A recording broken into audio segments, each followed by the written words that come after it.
pillows for $3.99, and tanks for her just $4.99. That's getting your pennies worth at JCPenney. And I'm Sports 12 Chief Meteorologist Patrick Core on Nooga Radio AM 1240 and 92.7 FM. The Tennessee Valley's news, talk, and sports leader. Nooga Radio, AM 1240 and 92.7 FM. Wow! I feel good.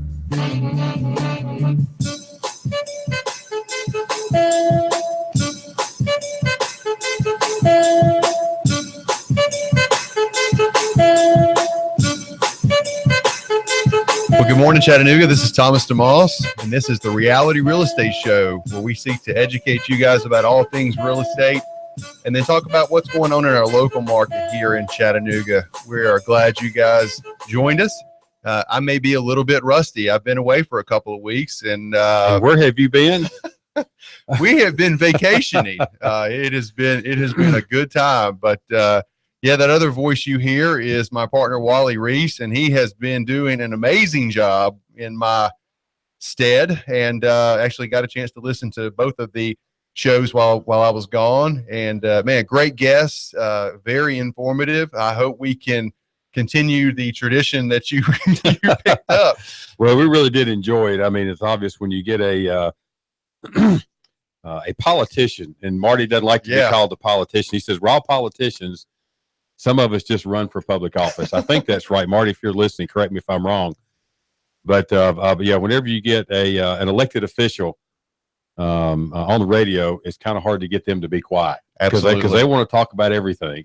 Well, they need to talk. They need to talk about their platforms and, you know, what they're here for. I mean, we put those folks in office to be our voice. Correct. And yes, they need to talk, but I hope they're listening. And we're going to talk about some political things today, just some topics about Chattanooga. But yeah, you asked where I went. I'll share a little bit because I think it is real estate related. We went to Rodanthe, North Carolina, which is on the Outer Banks. And the first thing that we found out is all the towns that we went to visit, we were pronouncing their names wrong. So all the locals, as we would call something one name, they would say, that's not how it's pronounced. So we were able to be educated on the proper pronunciation of the towns that we visited. Now, is that kind of like when you talk about Whitwell? It's not Whitwell, it's Whitwell. Whitwell. It's kind of the same I can thing. say that now. Okay. I'm good. I've got, I'm from Louisiana, and there is a Lafayette, Louisiana, and I have people that come up here and go, oh, y'all got a Lafayette, Georgia. No, it's Lafayette. Lafayette. That's right. That's right. But yeah, no, we had a great time. There was a lot of cool things over there for folks who've not been. This is our first trip over there. Tons of history, famous for just multiple lighthouses that were over there, which we had the pleasure of climbing up into one. There was actually one that was, if you're familiar with the Outer Banks, I mean, it is literally just an outer bank of land that protects the mainland of the coast of North Carolina. And they've got the coast blanketed with these lighthouses, and very, very, very historical place over there. Before the Coast Guard was invented, they had what they call these life-saving crews. And literally these guys would swim out in these little boats or paddle out in these boats and save people. It was the precursor to the Coast Guard. Really? I mean, you're talking about hurricanes that we see on the news, and these guys were paddling out in going out to little bitty dinghy boats. I mean, it was pretty impressive. But one of the lighthouses that was that we had visited, the coast is eroding over there. So they actually had to take the original spot of the lighthouse and move it further inland, which it was kind of like, if you've ever seen the way that they moved the space shuttle out to the launching pad on those rails, that's what they did. They put rails on there. And honestly, it was very similar to what they had done back when they were building the pyramids. They had, these logs and would just kind of make a track and push it along and pull everything out. I mean, it was quite impressive what they had done over there. How old was this lighthouse? I think it was at least 100 years old. Wow. I don't know exactly, but I know how many steps it had in it because we went up them, and I think it was 233. So did everybody make it? Everybody made it. Good. Quite impressive. Had a great time. Well, that impresses that they moved a 100-year-old lighthouse, because I know on some of the houses that we've done that are 100 years old, I mean, they're steady where they are, but you start moving things around and it gets, sometimes it gets challenging. It does get challenging, but I was impressed with these folks and the ingenuity that they displayed, 100 years ago, moving these things. It was quite impressive. And just the structures that have stood the test of time over there, very, very impressive. Are they mostly brick, block, wood? They're all brick. One was actually, they left the original red brick color, but for the most part, the rest of them were painted white. So, okay. That's interesting. Now, did the lights still work on the lighthouses? They did. We would drive and call in every time, hey, there's the lighthouse. So it was neat. Well, I guess as long as you still have boats that are coming out towards the Outer Banks and towards that, they need to know where to stop. They can see it. They can see it. But the other thing for those who are not familiar with the area is the Wright brothers. So the spot for the Wright brothers historical first flight is there. We actually visited that area as well, and that's another thing. Just the ingenuity that those two brothers displayed. I mean, it is impressive. I actually read the biography before we went, and I mean, you're talking these are two guys who not college educated. They were not formally educated. They learned everything on their own. Which was once again quite impressive to come up with everything. They didn't follow a blueprint on how to build the plane. They basically created their own blueprint. So it was quite impressive to see where they had taken off from. The reason that they chose that area was because of the consistent wind speeds that were there. I think it was Kill Devil Hills is the name of the town, or Kitty Hawk. It's the sixth most consistent winds in the nation is why they chose it. One, because it wasn't very public, so they wanted a private place that they could do this. But the wind, there was always constant winds there. It was really, really neat. And the other thing, because there's constant winds, is there was kite surfing. Right. You tried that, didn't you? No, I did not try that. Thomas, a young man like you, I mean, if I was a little bit younger, I would love to try it. I would have loved to try it too, but it looked a little bit more involved than just skiing behind a boat. Correct. Because you've got to lay out your strings. I mean, you're dealing with a kite that's strapped to a human. So it was quite impressive. We watched several nights. There was a bayfront restaurant, just open air, where the sun would set behind you, and we would see these guys, and they would be out there kite surfing, and you would see one just barely tug on the rope, and he would just shoot straight up into the sky. Wow. I mean, 20 feet in the air. Quite impressive. And you knew that who the guys that were really good, it wasn't the ones who got up in the air, it was the ones who landed. Who came down. Yeah. So there were, at some point you will come down, whether you like the way you do or not. Exactly. So yeah, that was a little bit about what kind of kept me busy. And while I was gone, not only were you doing the radio show, but we were actually able to buy a house. I think the first day I was gone, we purchased a house. Well, we actually closed on one. Yep. The first day you were gone. And then either the second or third day, we actually contracted on another one that we're closing today. Yeah, absolutely. Right after the show. Maybe you need to go on vacation more often. Well, as a matter of fact, for those of you who don't know, I am a real estate agent with Keller Williams. On vacation, we were able to put 2 houses. I had 2 listings under contract. So it was a very, very profitable vacation. So we had a good, but why don't, we did tell some folks about the house that you mentioned that we actually bought while I was gone. There was a little bit of a challenge with that house and some of the things that were done by some other investors. Why don't you give our listeners just kind of a brief summary of what the challenge was and how we were able to overcome it? Is the lady that we had actually purchased the house from had gone into contract with a company, with an out-of-town company, and they had put an extended closing date. If it didn't close by this date, they would extend it by another 3 months automatically. And then in the process, they actually filed I can't remember the exact name of it, but it's an affidavit of contract, I believe is what it's called. Yeah. To where if anybody comes in and purchases that property, that affidavit of contract has to be released. Well, I was thinking during that whole process that there was going to be money involved, which there typically is. I've seen those before. They want $2,000 or $3,000 just to release that so they can close because they want a little bit of money off of it.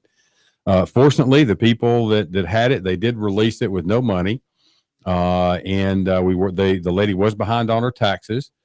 And I really don't think they had any intentions on closing anyway, because the only one person came down at one time to take a look at the house, and they never came back and did any due diligence, worked with her, chatted with her, gave her any kind of encouragement that they were actually going to close.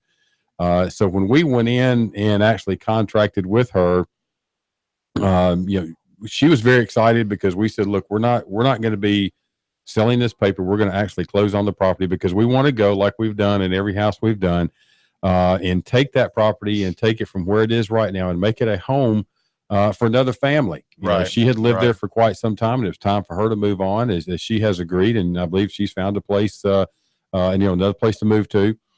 And, so when we actually went to closing, her situation was such dire straits. We had to go pick her up. I took her to the closing, kind of helped her out, a little bit to get back to the place. And when we closed, she had a smile on her face, like just the biggest weight had been taken off of her shoulders, because now she no longer needed to deal with that house that was kind of in disrepair. And then secondly, she actually had cash in her pocket to be able to go and take care of some things that had been put off for such a long time. So I think those stories, come to us that we do on a consistent basis, that we're actually going to close on the house. It's going to take a weight off of some people's shoulders, and just the relief that I saw on her face a couple weeks ago was just incredible. Yeah, well, that's great. I wish I could have been there. I've been a part of a bunch of those closings, and it really is a good situation. But so that was one situation. We've got another one today that obviously I kind of initiated the phone call, and then knew I was leaving, and passed it over to you. So yeah, we're going to be buying. That's another house in East Ridge right now that we'll be closing on today. And that's a totally different situation too. I mean, the lady before, there was an issue with the house. She couldn't afford it. The lady today, very, very nice lady. Her mom, this is a house she grew up in. Her mom and dad lived there. I think her mom passed away, or I can't remember who passed away first, but last year, her other parent passed away. And she's like, okay, what do I do with it? And she didn't know what to do. So she called us, and we went out and chatted with her, and we're closing on that one today. And here again, that is taking a weight off of her shoulders, not as big of the one as we had before, but it's now something. She doesn't have to cut the grass. She doesn't have to keep the house up. She doesn't have to keep the utilities on. She can walk away and move forward with her life. Yeah, absolutely. So we're looking forward to that. So tell people, how do they get in touch? We've got a couple different avenues that folks can reach out to us. Once again, this is Thomas DeMoss. I've got my partner, Wally Reese. This is Reality Real Estate. For folks who want to contact me, it's easy. My cell phone number is area code 423-364-0028. And Wally, why don't you tell folks how they can get in contact with us if they want to actually sell a house or talk to us about selling a house? Sure. Probably one of the best ways to do it is to go online at ibuychattanoogahouses.com. And there we have a little form on that website that goes to us. And we will typically try to give you a call back either that day, if not by the beginning of the next day. And it'll ask you a lot of detailed questions. Where's the property located, the bedrooms, how many bathrooms does it have, square footage, if you owe any money on it. It'll ask a lot of various questions, to help give us a better understanding of what we're coming to look at when we come out and take a look at your property. And then once you fill that out, we'll come take a look and come to terms on a price, and hopefully be able to take that off your hands. Absolutely. And I think the thing that we do, I hope we do best. And if we don't, we'd love to hear some feedback on this, is our ultimate goal is we're here to help people. This is our business. This is how we make our profit, how we support our families. But at the end of the day, if it's not a win-win for everybody, then it's just not worth doing. Correct. And that's really what we strive to do. Obviously, myself as being a licensed real estate agent, I'm listing houses that are all day long. So we've got that option as well. And we've had several conversations with folks where it just doesn't make sense for them to sell as far as an investment side, for us to rehab it. They're just in a different situation. So we can come out and do an assessment of the property and see if it makes more sense to put your house on the market, walk you through that process. So there's different options that we can give folks who are looking to sell a house. Correct. I think one thing people need to understand, we're not going to come in lowball just for the idea of lowballing, just to see how cheap we can get it. The whole lot, we want to come into a property and give a fair price, but it's got to be a win-win situation. The seller's got to win. We've got to be able to win to where we can make a little, not a huge profit, but make a little profit on the back end for our time. Yeah. Like you said, so we can put money on our table. And then, and I do want to stress one thing. We've talked about this before. We do not, under any circumstances, put "We buy houses" signs out on the corners. That is not us. You will not find one of our signs out there. There's a lot of folks that do that. And hey, more power to them. I mean, if they want to do that, that's fine, but we are not one of those people, because we actually are looking for properties that we can purchase with money, not with just paper, but we want to come in and actually purchase that property and do some work with the property, make it a home for somebody else. Yep, absolutely. And that's what we love to do. And you mentioned the signs. Those signs are illegal. So to me, if your business model is going to start out with doing something that's illegal, I'm not sure that that's a good business model to go into. Correct. Well, but there's a lot of folks. That's how they. I mean, when I first got started back in 05, and that era, I mean, I did some. Sure. I buy houses signs. I'm not saying I got a lot off of that, but but back then the technology wasn't quite what it is today. Right. You don't have the simplicity of being able to market and do the websites, which is kind of your forte. I don't like any of that at all. I have a hard time spelling my own phone number or my own name, as we've recognized recently. But yeah, that's we want to make sure that we're just providing the best service we can for those folks that we deal with. Absolutely. Well, let's talk about something. I mean, what we just talked about, kind of what we're doing. We got a bunch of projects going on. I was on vacation. We actually rented a house when we went on vacation, and I know what's local right now is there's a hot topic with these short-term rentals that's going on. We've got Chattanooga City Council that's talking about this. Once again, it's to me, it's just government intrusion into the free market of Chattanooga. I don't agree with it. I hear kind of the argument that says, well, we don't want to allow these short-term rentals because we don't want people coming and going in our neighborhood. It may lead to blight on the neighborhood. And, as I've talked, and I know several folks that do this, to me, that's not a good argument. There's really no logic in it, because if you know kind of how the short-term rental market runs, it is pretty much self-regulating, as David Tulis just mentioned to us. Mm-hmm. There are those landlords or people that are doing those short-term rentals. They are incentivized to keep their property looking the absolute best, so people will actually come in and rent that property. Correct. Because what would have happened if y'all went to the Outer Banks for the house that you rented? You pulled up to the house and it was nasty. It hadn't been cleaned. The yard wasn't mowed and it just wasn't in good shape. You probably would have either walked away or called the owner and said, "Hey, what's going on with this piece of property?" As a matter of fact, the house was great, but there were a few issues that we had to address. And the way that we communicated those was we communicated straight to the owner. Mm-hmm. And I appreciated this, being a property owner and having rental properties. I always want my residents to tell me what's going on so that we can make the house better, especially if it's a maintenance issue. But in these short-term rentals with this situation, we went in there and there was a few things that needed to be cleaned up. But I felt like, look, if I'm going to tell this owner this because he needs to know it. Right. And there's a review process on Airbnb and the other respective sites that you can actually rate the house. So Mm-hmm. yeah, it is very self-regulating. The people are not going to stay at a house that has terrible reviews. So what seems to be, I've heard a lot about the Airbnb, and they're looking at doing communities or what. How can, if you've got a rental property, let's say you want to turn that rental property over to Airbnb, they can't tell you, no, you can't do that. No, they can't right now, I don't believe. And really to me, you should be able to do whatever you want to with your property. Right.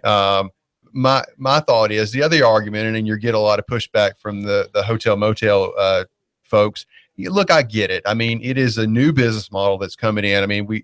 The taxi cab companies went down this road with Uber. Mm-hmm. But here's the thing. I've done Uber. Uber is awesome. The taxi services aren't really that great. They're not that great. So once again, this is free commerce. There were folks who identified a need. They said, look, we can come up with a better solution that's out there today. And they did it. And it it proves itself. I mean, it is so easy, especially with the services like Uber and the services like Airbnb. Okay, so let's go back just to get back on track. You hear some arguments from the hotel motel industry, tourists and stuff like that. It costs a lot of money to stay in a hotel. So my theory is there's a demographic that wants to stay in the hotels in downtown Chattanooga and elsewhere. And there's also a demographic that wants to stay in a house. We have millennials, we've got X-Gens, we've got baby boomers. X-Gen, what's an X-Gen? I think that's what I am. An X generation? Yes, Generation X. Well, I'm a baby boomer and I'm proud of it. Yeah, Generation X, something to be proud of. But different people have different views and different opinions. And I don't think, once again, this is America. You can't fit everybody into, that slot that you want to stick them into. That's why free enterprise is so great, because people have identified a need. And I don't think they just came up with this, but people are going, wouldn't this be cool? Or, hey, we tried this. We stayed at a buddy's house. That would be awesome if we could just do this around the country or around the world, and there a business was formed. But I think at the end of the day, it's not kind of a zero-sum game. It's not a scarcity mentality. Everybody should have more of the abundance mentality, if you will. There's a market for everybody. I think doing the Airbnbs, having the Airbnbs and having the hotel motels and that kind of thing opens Chattanooga up to a more diverse tourism. As far as people coming in, it gives people more opportunities. If it's going to cost me $200 a night to stay in Chattanooga and I can't afford that, well, I'm not going to come. But if I can rent an Airbnb for $100 and put my whole family into it, that's going to make Why would you not do that? Absolutely. I'm going to come. I'm going to spend more money. So to me, I think that makes sense. Is there some wisdom in maybe having some governance? Maybe. No. There's no wisdom in having the government govern more than themselves, which they have a hard enough time. You're right. I don't want to get off on that You're subject. You're right. But if you think about the Airbnb, I look at maybe what some of the roots could have been. And my question is, how many folks in our audience have actually rented a house at the beach? Okay. Yeah. We're my wife's a travel agent. And she's all the time looking for people that have property on the beach that they're going to rent their house out to for a week or 10 days. They've been doing that for years. Yeah, they have been renting condos out for years. No, you're absolutely right. So there's really no difference in whether I guess maybe Chattanooga is, they think we're a special place and we don't want those kind of people here. But like you said, if they're going to come spend a little bit less money on the room, they're going to spend more money eating out and more money going out and doing the sights and sounds of Chattanooga. That's what we did. Yeah. As you can tell, that the camera doesn't show my stomach, but it's a little larger after we saved some money on our housing. Well, I wasn't going to say anything, Thomas. But did you go to the gym yesterday? I did go to the gym yesterday, and I think it almost killed me. But yeah, we're getting back in there.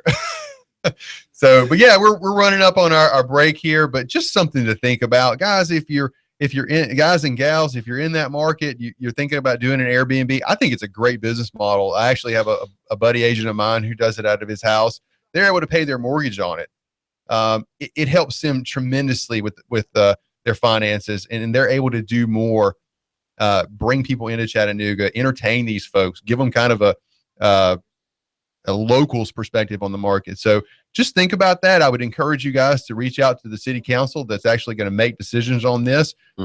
It's always the negative voices which are louder, and we need to have those positive voices, the folks who can make the positive arguments on this. Speak to those folks who are going to make this decision and let them know. So this is Thomas DeMoss and Wally Reese, and this is Reality Real Estate, and we'll be back in just a few minutes.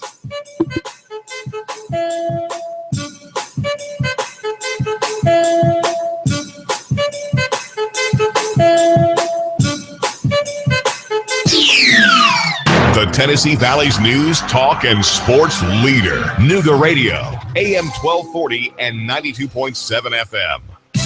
iBuyChattanoogaHouses.com, Chattanooga's premier house buyer. Do you have a house you need to sell fast? We are buying. Call us today. We are local folks. We will buy your house as is, no repairs needed. We will give you a cash offer and close on the day of your choice. Call us right now, 423-834-7321. Need to sell a house fast? We are buying. Are you experiencing one of these situations? Inherited a house you have no need for? Behind on your property taxes? Nightmare tenants making your life miserable? Too many repairs needed and don't have a desire to fix? Behind on payments and facing foreclosure? Recently divorced and need a way out of the house? Never really wanted to be a landlord and just want to cash out? Trying to relocate and need to sell your house? Do you need to sell a house fast? We are buying. No fees, no hassles, no repair costs. Close on the day of your choice. Our process is simple. Call us today. We inspect your property right away. We make you a fair cash offer. We close on the day of your choice. Call us today, 423-834-7321. Visit our website, ibuychattanooga.com. Call us today, 423-834-7321. ibuychattanooga.com. 3, 2, 1. Chattanooga Radio, AM 1240 and 92.7 FM's news now. A Chattanooga man was shot in his home by an as-yet unknown assailant who barged in and demanded money. When the victim refused to hand it over, the gunman then opened fire, hitting the victim once. He's been taken to the hospital and is expected to survive. The gunman's still on the loose. Cleanup efforts continue across North Georgia as volunteer cleanup crews are working to clear trees from people's yards and downed power lines on people's roofs. It's expected to continue for at least a few more days. On July the 1st, you will be able to carry firearms onto Georgia University campuses. However, the campuses say they will not be providing gun storage facilities or signs when a new state law permitting concealed handguns takes effect this summer. The law officially takes effect on July the 1st, just before Independence Day. TN not quite ready yet. TN ready scores will not be available until after report card scores come in. Russell Stroud, Nooga Radio News, now. In-depth traffic, news, and information. Mornings on Nooga Radio, AM 1240 and 92.7 FM. Clouds will slowly decrease out there through your afternoon with some sunshine returning. Breezy, pleasant, highs 73 to 75. Tonight, clear, comfortable lows into the lower 50s. For Friday, more sunshine, a beautiful day. Warmer highs near 85, back into the mid and upper 80s Saturday. Check out JCPenney and get to their Memorial Day sale and celebrate the savings with great deals on select items like pillows for $3.99 and tanks for her just $4.99. That's getting your pennies worth at JCPenney. And I'm Sports 12 Chief Meteorologist Patrick Core on Nooga Radio AM 1240 and 92.7 FM. The Tennessee Valley's news, talk, and sports leader. Nooga Radio, AM 1240 and 92.7 FM. Wow! I feel good.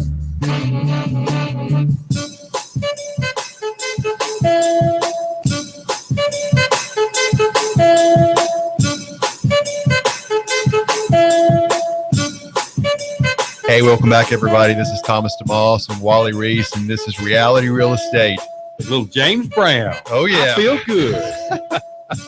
Oh, man. I tell you what, I felt good after vacation, and then I figured out all the work that I got behind on. So I've had this just consistent pain in my neck from trying to be on my computer and moving the mouse around. And I was like, I need to go back vacation from my vacation. Well, but it was all worth it, though, wasn't it? It was all worth it. It's definitely worth it to get away. Had a great time. Definitely worth it to get away. Definitely encourage kids. There's a little difference between, I think I told you I'm going back to Honduras in the end of June. Yeah. And the difference is you had Wi-Fi wherever you went. You could use your phone wherever you go. The problem where we are is we're very limited. You know, I mean, there's no Wi-Fi. We might have some kind of connectivity, and but it costs an arm and a leg to even use the cell phone there. Well, you won't be looking for real estate in Honduras, though, I don't imagine. No.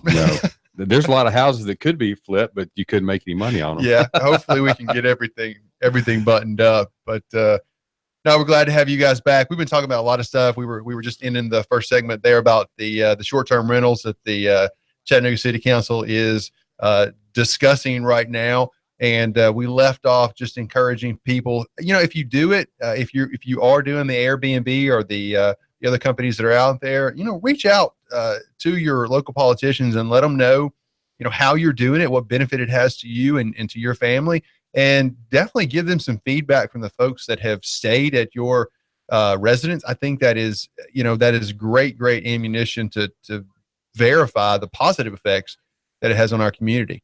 I'm curious. I mean, the government can find a way to regulate anything.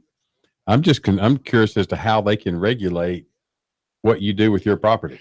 It goes back. It belongs to you. I know. As long as you're not doing anything illegal out of that property, there's nothing really they can do about it. I wouldn't think. I wish that was true. But it goes back to property taxes. I mean, you at the end of the day, you're never going to house it free and clear because as my daughter so wisely asked me after she read a book on economics, she said, Dad, when you pay off your property, why do you still have to pay property taxes? Great question. Have her call Marty. Yeah, Marty Haynes is who she needs to call to. But no, and so let's talk about that. You had a couple of good guests on here. I mean, I thought those shows were super informative. Really enjoyed. Had Marty Haynes. We had Patty Martin from Warranty Title. Can you tell our listeners, just pick out a couple of things that maybe you thought were things that maybe you didn't know, or just great bits of information from either Marty or Patty that you felt like would be worth repeating right now? Well, I think, the one thing that this is in relation to closing and title work and deed work, that's always a very difficult process to go through. There's a lot of behind the scenes stuff that happens. And I think that's what people don't realize, what goes on behind the scenes at a title company. Just yesterday, we get on the deed records and we research, and I've gotten frustrated sometimes because I can't find anything. Well, I was over at Warranty Title yesterday, and she said, "Well, hey, they never search with the address. They always do it with the name."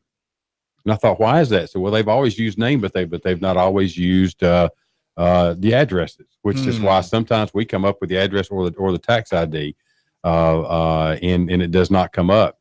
But I think one very interesting thing that Patty was talking about, I asked her, because I've been in closings before, as I'm sure you have, that they don't go exactly the way they're supposed to. There's always a glitch. There's a problem. There's something that goes on. And if y'all tuned in last week, you've heard this before, but Patty was explaining a situation they had where, and if you've never closed on a house, or if you have, you've got a document that you need to sign that of all the aliases or former names that they have found, that you have to sign that, hey, yes, this was me, this was me, this was me.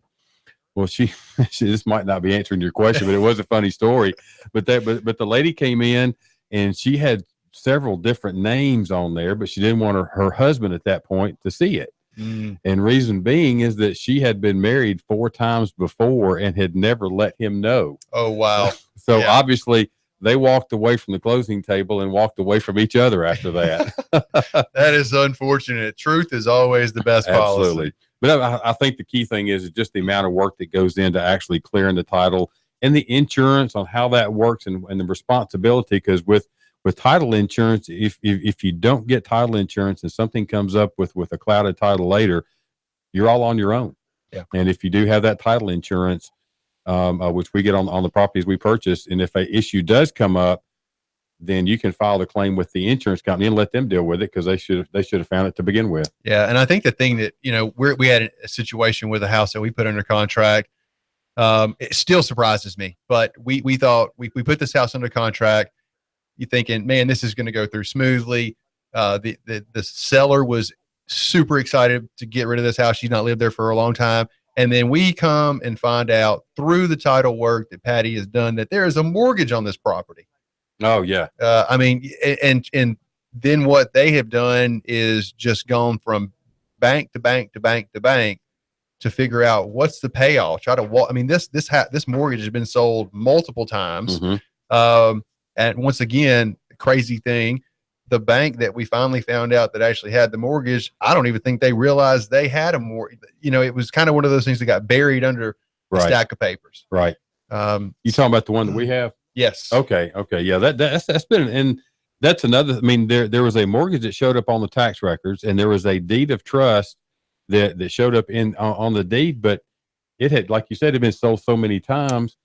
The current lender found out information from us that they didn't even know. Yeah, which is just shocking. How I guess that's who knows. Maybe that's remnants from bad lending practices that happened before, but just crazy things happen in real estate. You think everything is going to be easy, and then you kind of get to it's not closed until you get to the closing table, and both seller and buyer sign the paper and walk and the away. check clears. The check clears.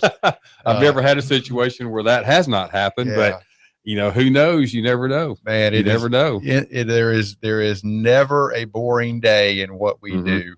But what we're going to end up having to do on this piece of property that Thomas was talking about is, since we can't close on it. I mean, there's on a property that's worth maybe $20,000. The loan, the payoff is $68,000. The original mortgage was 40 something, and over the course of time, they brought in a lot of interest rates and a lot of accrued interest over the years, and so it's going to take $68,000 to pay it off.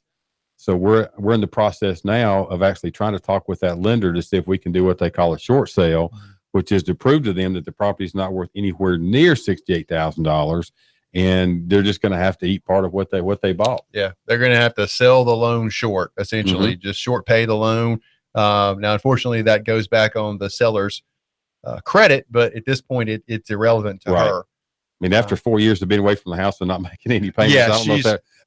Plus, she's an older lady; she's in her 80s, so it's really not going to matter one way or the other. Yeah. The unfortunate thing is, if we don't wind up buying this house once again, it's just going to sit. It's just going to get run down. So. More so than what already is. Yeah, so hopefully we can get that done. But interesting. Always a challenge in what we're doing. So if it was easy, everybody would do it. Absolutely. Well, guys, once again, my name is Thomas DeMoss. This is Reality Real Estate. The other voice that you hear is my partner, Wally Reese. The best way to contact me is my cell phone number is 423-364-0028. We've got a couple different avenues that we'd love for you guys to follow us on. If you're thinking, if you've got a house, hey, look, I need to sell it. We've got a website devoted to that. It's iBuyChattanoogaHouses.com. Tons of information on there. So check that out. On our I Buy Chattanooga Houses Facebook page, you can contact us as well. And we're posting daily and weekly updates on all the projects that we have going on.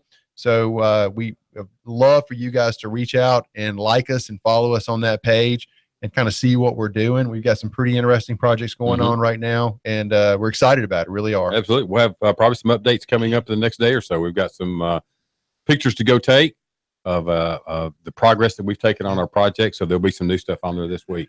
Yeah, we've got a house over here in Hickson that actually had burned. We finally got a roof on it. Come back, and that's nice. So, God has been great with giving us all this rain. Absolutely. But man, it's nice to have a roof on a house when it's raining. So you can work whether rain or shine. You can go work. Absolutely. You can go work. But yeah, there's a lot of cool things going on. Let me just update you guys a little bit on some stats that we've got for our Chattanooga real estate market. I just looked at these before. So we are in May. We're coming up on the end of May, coming into June. But the most recent stats that have been reported is the April 2017 home sales. It is interesting. If you guys can just, focus on these numbers really quick. There's some negative numbers here that I think we can talk about, but let's just start out. Closed sales for April. This is year over year. So April 2017 versus April 2016. Closed sales were down 9.9%. New listings were down 17.4%. Those are some statistics that should cause a little bit of concern, but we'll talk about those. Days on market down 17.8%. The average days on market for a house right now is 60 days. So that means if you put it on the market, there's an average of 60 days before you're under contract on that house, which is quite impressive. The other really, nice factor here is the median sales price, which the median sales price means if you take every house that was sold in April and you put your finger right in the middle of that number, this is the median house price, the middle number. That number was up 15.7% at $173,000. That is impressive. 15% up year over year. Now, I think this number, the month's supply of inventory, which means what is our inventory levels like, is down 28%. So we talked about those two numbers before, the closed sales and the new listings. I think what we still have is a supply problem. And is why those closed sale number is down 9.9% and new listings is down 17.4%.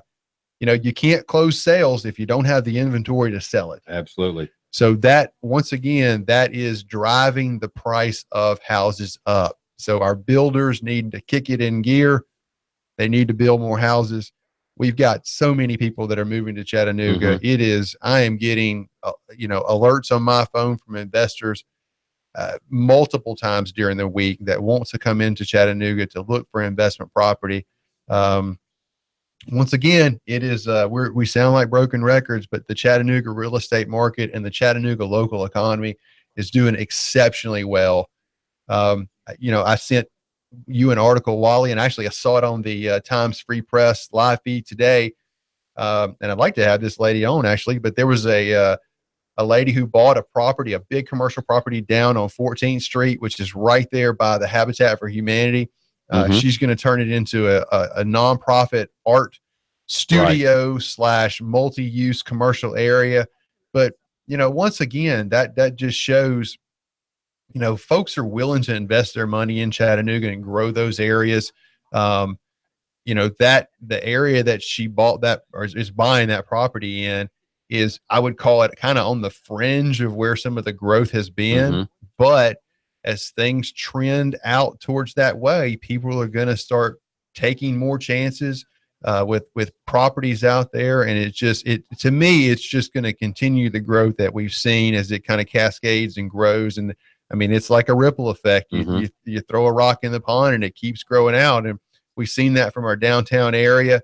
They did, our city leaders did a tremendous job of recognizing the assets that we have with the aquarium and the North Shore. And now it's just started to grow out from there.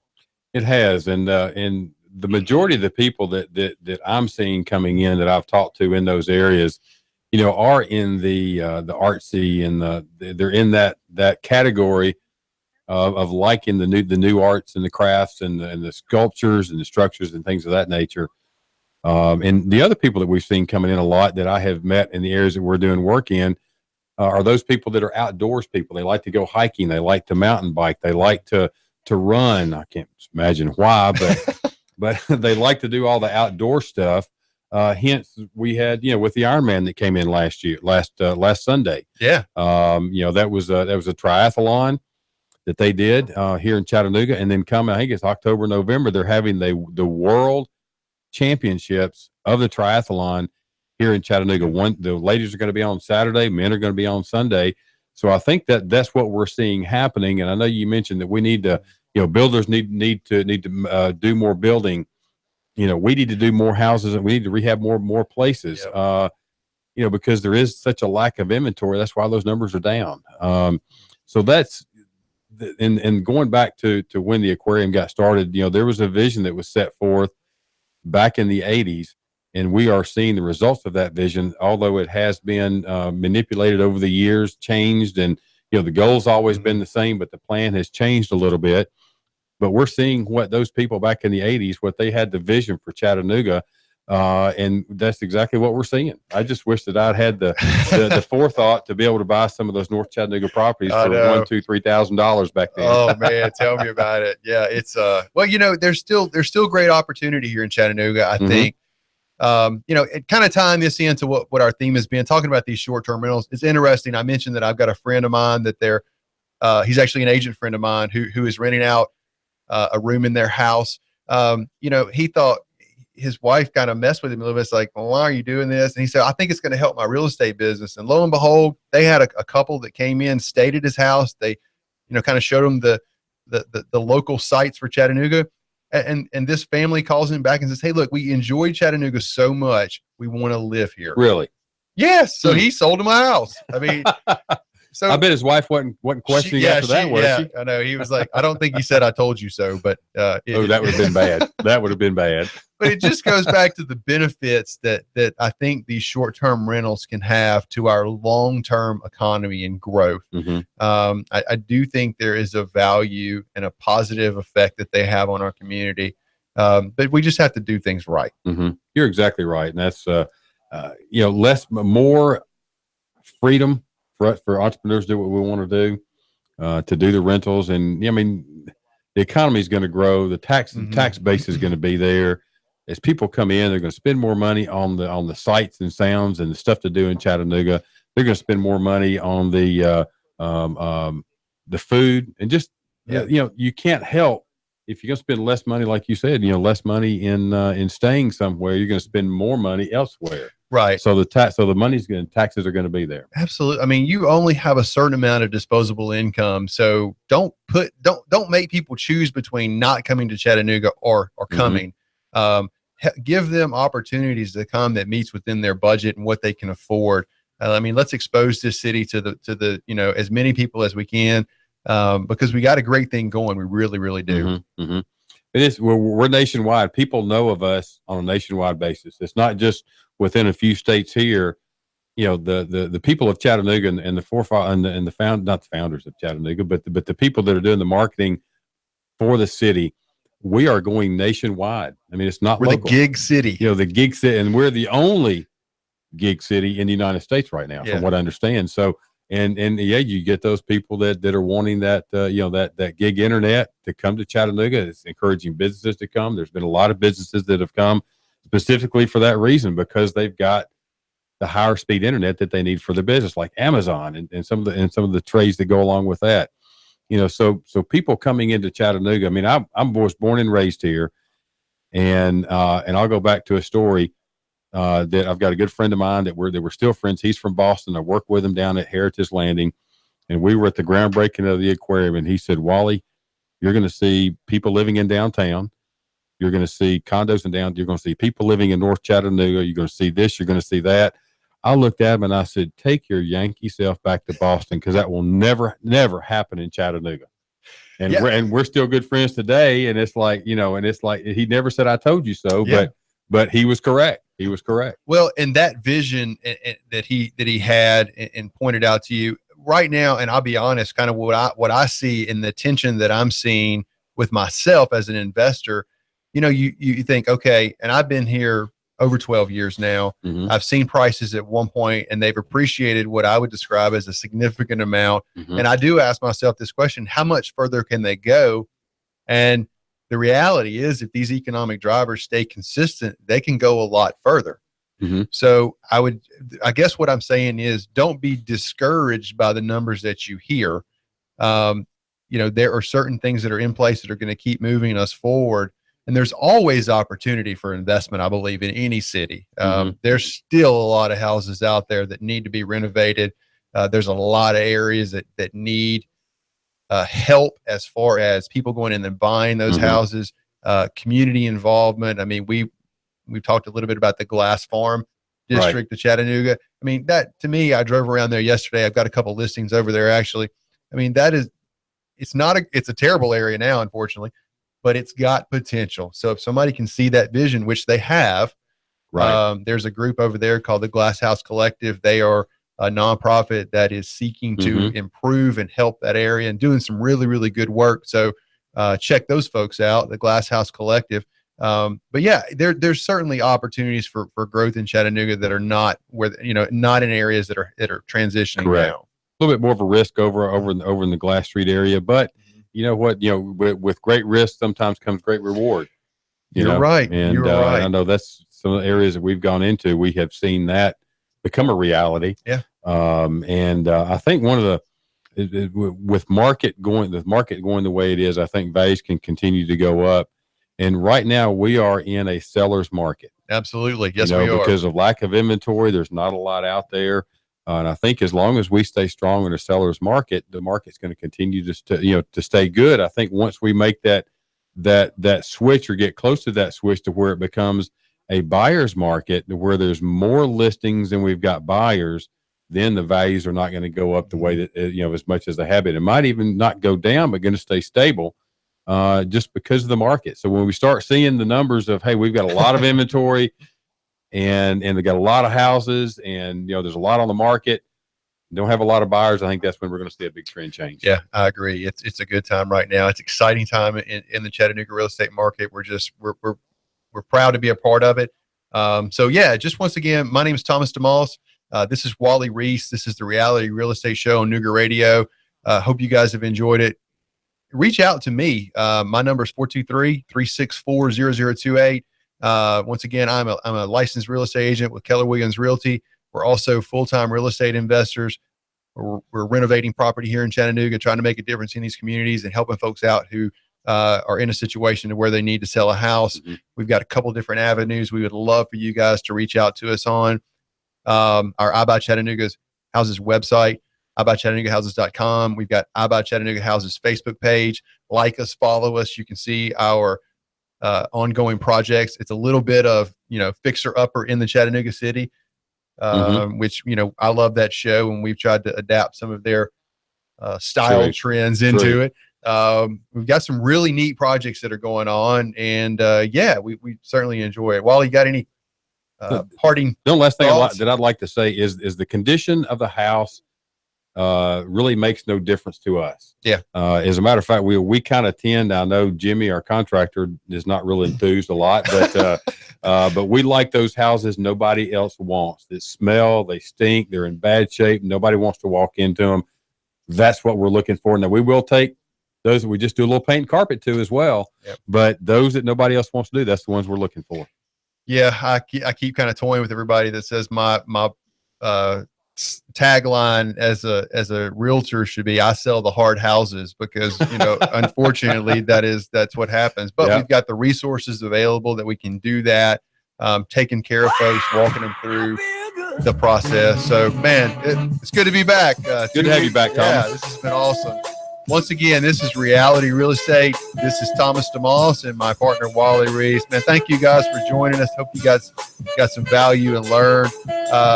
Be involved, reach out, go tour our city. We have got an impressive city, great places to eat, great places to visit. We will see you guys later on. The Tennessee Valley's news, talk, and sports leader, Nooga Radio, AM 12.